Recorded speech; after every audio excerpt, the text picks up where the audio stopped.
विश्व दुग्ध दिवस रु बजार में मिली न पारे क्षीर। जून 1 तारिख विभिन्न सहर को बंद हो पारे दुग्ध जोगाण।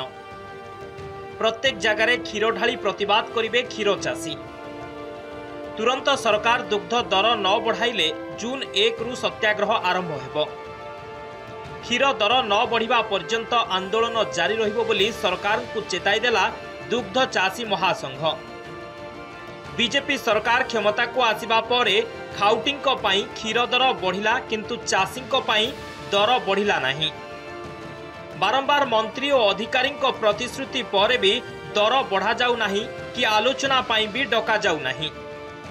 सेपटे अत्यावश्यक सामग्री दर हु हु होई बढ़िबा सह गोखाद्य और मेडिसिन दर बढ़ी किंतु एजाए दुग्ध चाषी को ओमफेड देउछि मात्र 35 टंका।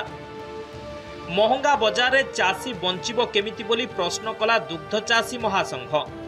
एने ओडिशार साधारण लोके क्षीर सत्याग्रह और धर्मघटरे सहयोग करने को आह्वान देइछि महासंघ।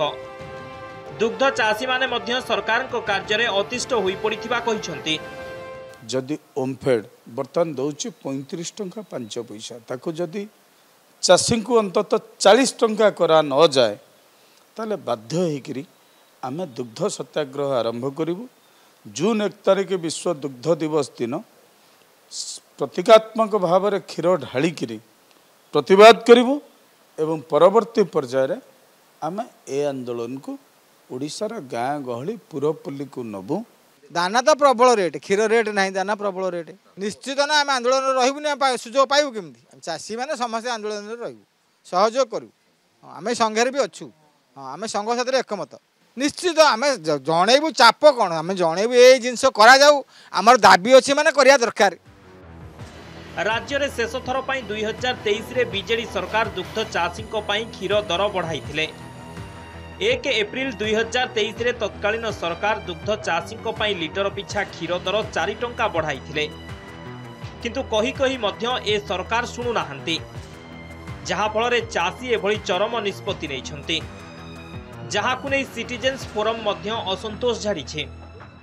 जदि चाषी पैसाटा पाइबनी से गोरु पालन कहीं कर तेणु से दृष्टि सरकार एथिरे माने इफ एंड बट नहीं माने प्रश्न न प्रश्नतीत एटा ताको दाबी मानि नबा यथार्थ हम कि चाषी कौन दोष कला से तो बाट मारण किसी करूँ से मागुच अधिकारटा मागुच देले असुविधा कौन।